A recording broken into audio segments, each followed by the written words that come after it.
오늘 이사야서 66장 마지막 절 말씀을 나누겠습니다.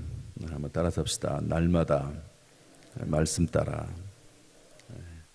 매일매일 말씀을 따라서 살아나갈 수 있기를 바랍니다. 다시 한번 날마다 말씀 따라. 먼저 이 내용을 좀 파악해 보겠습니다. 성소공회에서는 여호와께서 민족들을 심판하시다 이렇게 되어 있습니다. 한번 합시다. 여호와께서 민족들을 심판하시다 이렇게 되어 있는데요. 이렇게 요 한 내용만 들어있지 않습니다.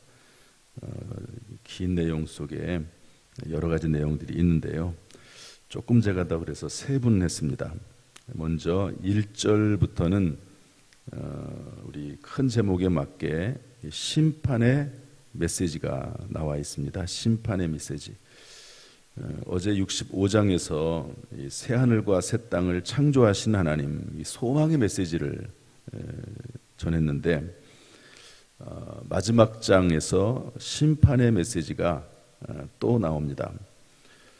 참고로 말씀드리면 이사야서는 심판의 말씀과 소망의 말씀이 계속 교대로 나옵니다.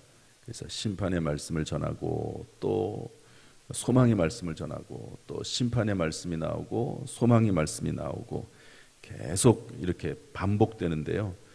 그러니까 어제 소망에 대한 말씀을 하시고 나서 66장 앞부분에서 또 심판의 메시지가 나옵니다.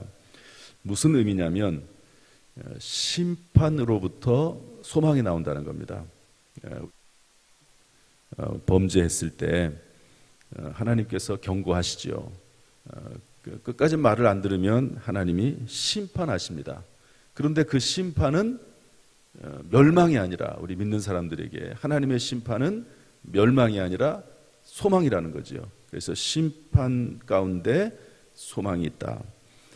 또한 이 소망의 심판이 소망이 심판의 가능성을 완전히 제거하는 것은 또한 아니다 하는 것을 말씀하기 위해서 계속 소망과 심판이 반복해서 나옵니다. 하나님을 거역하다가도 하나님께 돌아와서 회개하고 하나님을 신뢰하면 구원의 은혜가 임하지만 끝내 불신앙과 거역의 완악한 뜻을 굽히지 않는 자들에게까지 그 은혜가 임하는 것은 아니라는 거죠. 하나님은 계속해 소망의 말씀을 전합니다. 너희가 지금 이대로 나가다가는 심판받아 멸망을 당해 징계를 당해 그러다가 심판을 당하죠. 결국에는. 그러나 그 안에는 심판으로 끝나는 것이 아니라 소망이 있다는 겁니다.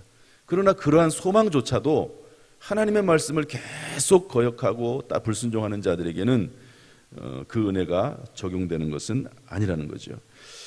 오늘 특별히 1절부터 6절에 나오는 심판의 메시지는 뭐냐? 이것은 심판의 대상에 관한 것입니다. 심판의 대상. 외형적이며 형식적인 제사에 치중하는 사람들은 심판의 대상이 된다는 건데 한번 보겠습니다. 우리 2절, 3절 말씀 한번 읽어보죠. 2절, 3절 다 같이 시작. 나 여호와가 말하노라. 내 손이 이 모든 것을 지었으므로 그들이 생겼느니라. 물은 마음이 가난하고 심령에 통회하며 내 말을 듣고 떠는 자 그 사람은 내가 돌보려니와 소를 잡아 드리는 것은 살인함과 다름이 없이 하고 어린 양으로 제사 드리는 것은 개의 목을 꺾음과 다름이 없이 하며 드리는 예물은 돼지의 피와 다름이 없이 하고 분향하는 것은 우상을 찬송함과 다름이 없이 행하는 그들은 자기의 길을 택하며 그들의 마음은 가증한 것을 기뻐한즉. 무슨 말씀입니까? 예배는 드려요. 또 예물도 드려요. 그런데 애통함이 없습니다. 2절 보면 마음이 가난하고 심령에 통하고 내 말을 듣고 떠는 자 이렇게 되어 있는데 그런 마음이 없다는 것이죠. 이렇게 비록 하나님께 그 겉모습은 나오는 것 같지만 진실된 마음이 없는 그런 사람들이 심판의 대상이 된다 말씀하고 있습니다. 이게 6절까지의 내용이고요. 7절부터 14절에서는 다시 소망의 메시지로 초점이 맞춰집니다. 7절에서 9절에서는 구원을 선언합니다. 10절부터 11절까지는 새로운 현실 속에서 기뻐하라는 선언이 나옵니다. 12절부터 14절에서는 예루살렘 거민에 대한 복이 어떻게 임할 것인지 상세히 묘사를 하고 있습니다. 다시 소망에 대한 이야기를 하면서 기뻐하라는 거죠. 기뻐해라. 15절부터 24절은 결론부입니다. 결론에 대한 내용은 뭐냐면 유대인이든 이방인이든 하나님의 언약을 준행하는 자가 하나님의 종이다. 여러분, 누가 하나님의 백성이고 하나님의 자녀입니까? 하나님 말씀 따르는 자죠. 그렇지 않습니까? 그런 내용이고 18절부터 19절에서는 하나님의 언약을 전하라. 이거 좀 읽어보겠습니다. 18절 19절 다 같이 한번 읽어보겠습니다. 시작. 내가 그들의 행위와 사상을 아노라. 때가 이르면 문 나라와 언어가 다른 민족들을 모으리니 그들이 와서 나의 영광을 볼 것이며 내가 그들 가운데에서 징조를 세워서 그들 가운데에서 도피한 자를 여러 나라 곧 다시스와 뿔과 활을 당기는 룻과 및 두발과 야완과 또 나의 명성을 듣지도 못하고 나의 영광을 보지도 못한 먼 섬들로 보내리니 그들이 나의 영광을 문 나라에 전파하리라. 다른 민족을 하나님 모으신다. 이방인들을 구원하신다는 말이죠. 그리고 그들이 하나님의 말씀, 이 하나님의 언약의 말씀을, 하나님의 영광을 전파한다는 겁니다. 실제로 여러분, 사도 바울이 이방인들에게 복음을 전하지 않습니까? 그러다가 이방인들이 믿는 교회가 만들어지죠. 안디옥 교회입니다. 놀랍게도 안디옥 교회에서 최초의 선교사를 파송하게 됩니다. 참 이 수천 년 전, 지금으로부터 또 신약 시대로부터 수백 년 전에 기록된 이사야서의 말씀을 통해서 볼 때 정말로 이 말씀이 그대로 이루어지는 것을 볼 수가 있습니다. 그리고 나서 맨 마지막을 무엇으로 장식합니까? 23절 보니까 예배하리라 이렇게 장식을 합니다. 이렇게 하나님 앞에 온 백성들이, 하나님의 백성과 자녀들이 예배할 것이요, 또 패역한 자들은 꺼지지 않는 불에 떨어지게 될 것이다 하는 것으로 오늘 이사야서의 말씀이 마무리가 되고 있습니다. 이 말씀 속에서 하나님이 하시는 교훈의 말씀은 뭔가 한번 찾아보겠습니다. 첫 번째로, 진정한 예배는 제의적인 어떤 의무이행에 있는 것이 아니라 진정으로 의로운 삶을 가능케 하신 하나님의 능력에 대한 믿음과 회개에 있음을 우리에게 말씀해주고 있습니다. 아까 소를 잡아 드리는 것이 살인과 같다. 어린 양으로 제사 드리는 것이 개의 목을 꺾음과 같다. 드리는 예물이 돼지 피와 다름이 없다. 분향하는 것은 우상을 찬송함과 다름이 없다. 이런 형식적인 예배, 우상 숭배적인 예배, 이런 예배들은 하나님께서 받지 않으신다는 것이죠. 그런데 왜 하나님께서 이런 예배들을 가증히 여기시는가? 아마 오늘 이 말씀이 오늘 이 전체 메시지의 핵심이라고도 볼 수가 있습니다. 그게 뭐냐면 2절 말씀인데요. 2절 말씀 다시 한번 또 읽어보겠습니다. 2절 말씀 시작. 나 여호와가 말하노라. 내 손이 이 모든 것을 지었으므로 그들이 생겼느니라. 무릇 마음이 가난하고 심령에 통회하며 내 말을 듣고 떠는 자, 그 사람은 내가 돌보려니와.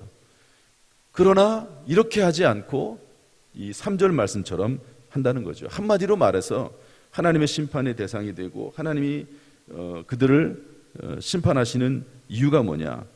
하나님 앞에 형식적으로 나와서 예배는 드리지만 마음이 가난하지 않다는 겁니다. 심령에 통회함이 없다는 겁니다. 하나님의 말씀을 듣고도 떨지 않는다는 것이죠. 떨지 않는다. 여러분, 진정한 예배의 특징이 뭡니까? 주님의 전에 나와서 예배도 드리지만, 성전에 나오기도 하지만 마음이 가난한 마음을 가지고 통회하는 심령을 가지고 하나님의 말씀을 들었을 때 떠는 마음을 가지고 예배드리는 것을 하나님이 받으신다는 겁니다. 신약시대에 와서 바리새인들이 하나님 앞에 기도하지요. 하나님이 듣지 않으십니다. 그러나 세리의 기도는 하나님이 받으셨다고 예수님 말씀하셨는데, 어떤 기도죠? 세리는 자기의 죄를 자복하고 통회하면서 하나님 앞에 감히 얼굴을 들지 못하고 회당에 나와서 그렇게 기도하는 모습을 보고 그 기도가 응답됐다고 말씀하시는 것을 볼 수가 있습니다. 또한 두 번째 교훈은 뭐냐? 진정한 예배가 아닌 형식적 예배만 드릴 때, 다시 말해서 껍데기와 모양만 있는 예배를 드릴 때 하나님의 심판이 있다는 겁니다. 이게 4절 말씀인데요. 한번 읽어봅시다. 이것도 상당히 두려운 말씀인데 4절 말씀 읽어보겠습니다. 시작. 나 또한 유혹을 그들에게 택하여 주며 그들이 무서워하는 것을 그들에게 임하게 하리니 이는 내가 불러도 대답하는 자가 없으며 내가 말하여도 그들이 듣지 않고 오직 나의 목전에서 악을 행하며 나의 기뻐하지 아니하는 것을 택하였음이라 하시니라. 이렇게 진정성이 없고 애통함이 없고 하나님 말씀을 들어도 떨지 않고 심령에 통회함이 없는 그런 형식적인 예배, 우상숭배 같은 그런 예배를 드리면 하나님께서 어떻게 하신다고요? 유혹을 택하게 한다. 무서워할 것이, 두려워할 것이 임하게 된다는 거지요. 참 무서운 말씀입니다. 여러분, 가룟 유다가 예수님을 따라다니는 것처럼 따라다녔지만 그 속마음은 사탄 마귀에 매여 있습니다. 진정한 예배를 드리지 못한 것이죠. 그 결과는 어떻게 됩니까? 예수님을 팔아넘기고 끝내는 멸망의 자식이 되고 맙니다. 사울 왕이 다윗 때문에 아들에게 왕위가 이어지지 못할 것을 두려워해서 다윗을 죽이려 합니다. 그래서 다윗을 쫓아내고 다윗 군대를 파견해서 다윗을 죽이려 하는데, 왜? 다윗 때문에 그 왕위가 계속 자기의 가문에서 이어지지 않는 것이 두렵기 때문에. 그러나 그렇게 하는 삶의 결과는 뭡니까? 오히려 두려워하는 것이 임해서 이 사울의 왕위는 사울 당대에 끝나는 것을 볼 수가 있습니다. 이렇게 하나님이 기뻐하지 않는 그런 예배들은 하나님이 받지 않으시고 거기 합당한 보응이 있는 것을 말씀해주고 있습니다. 오늘 이 말씀을 통해서 몇 가지 좀 적용해 보려고 합니다. 나에게 스스로 하는 질문이죠. 첫 번째, 나는 예배를 드릴 때 마음이 가난한가? 나는 예배 드릴 때 심령에 통회함이 있는가? 나는 하나님의 말씀을 들을 때 말씀을 예배 통해서 하나님 말씀을 들을 때 떨림이 있는가? 말씀을 들을 때 떨림이 있는가? 이 말씀은 누가 들어야 되는데 말씀이 마음속에 찔림이 돼도 괜찮아, 이런 마음을 갖고 있지는 않은가? 그러면 차곡차곡 하나님의 진노가 쌓이고 양심이 화인 맞은 것처럼 되어서 죄에 무감각해진다고 하는 것이죠. 오늘 이 말씀을 생각하면서 우리의 기도 제목을 삼아야 될 것입니다. 하나님, 나의 마음을 가난하게 해주옵소서. 심령에 통회함이 있게 해주소서. 하나님 말씀을 들을 때 소홀히 듣지 않게 해주옵소서. 마이동풍이라는 말이 있죠. 말의 귀에 동풍이 부는 것입니다. 소용이 없어요. 아무리 말을 해도 소용이 없습니다. 예배 시간에 하나님 말씀이 떨어져도 떨림이 없고 두려움이 없고 애통함이 없고 마음에 가난함이 없을 때 그 예배는 하나님 앞에 형식적인 예배가 된다는 것이죠. 두 번째 적용을 하겠습니다. 두 번째, 나는 혹시 성전에 나오면 실시간으로 영성 예배 참석하면 나중에 설교 영상 들으면 온전히 예배드렸다고 생각하지는 않습니까? 껍데기만 드리는 예배, 무늬만 예배를 드리고 온전히 예배를 드렸다고 하는 것은 아닌가 생각해보는 하루가 되기를 바랍니다. 위에 모든 예배, 이 성전에 나와서 드리는 예배, 또 신약시대로 말하면 회당에 나와서 드리는 예배도 드려야 되지만 동시에 가난한 마음, 통회하는 심령, 떨림이 있는 말씀이 돼야 된다 하는 것이죠. 오늘 이 말씀을 통해서 기도 제목을 삼길 원합니다. 하나님 아버지, 껍데기만 있는 예배, 무늬만 있는 예배, 우상 숭배와 다름이 없는 예배가 사라지게 해 주옵소서. 유혹을 택하지 않게 하시고 무서워하는 것이 임하지 않게 해 주옵소서. 특별히 저는 오늘 이 말씀을 쭉 준비하면서요, 정말 예수님께서 우리에게 중요한 기도를 알려주셨다, 그런 생각을 했습니다. 이런 전체적인 말씀의 흐름 가운데서 볼 때 주기도문에 뭐라고 되어 있습니까? 시험에 들게 마시고 다만 악에서 구원하소서, 이렇게 되어 있거든요. 한번 따라합시다. 시험에 들게 마시고 다만 악에서 구원하소서.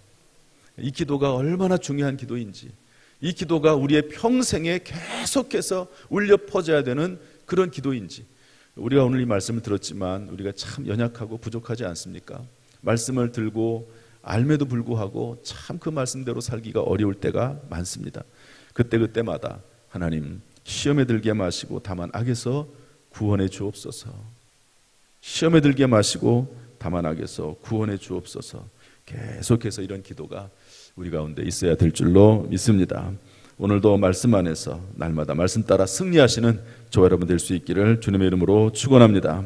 기도하겠습니다. 하나님 아버지, 오늘 이 말씀을 두려움으로 듣습니다. 또한 이사야서 말씀을 마무리하면서 소망 안에 하나님의 심판도 있고 또 심판 안에 하나님의 소망도 있음을 깨달아 알면서 늘 겸손히 신앙생활할 수 있도록 주여 도와주옵소서. 특별히 이 하나님의 놀라운 언약의 말씀이 이방인들을 통해서 문 나라에 전파된다고 했사오니 하나님이여 우리 교회를 통해서 하나님의 말씀이 전파될 수 있도록 인도하여 주옵소서. 껍데기만 있는 예배를 제거해 주시기를 원합니다. 진정한 예배를 드릴 수 있도록 인도해 주옵소서. 간절히 바라기는 시험에 들게 마시고 악에서 구원하여 주옵소서. 예수님의 이름으로 축복하며 기도하옵나이다. 아멘.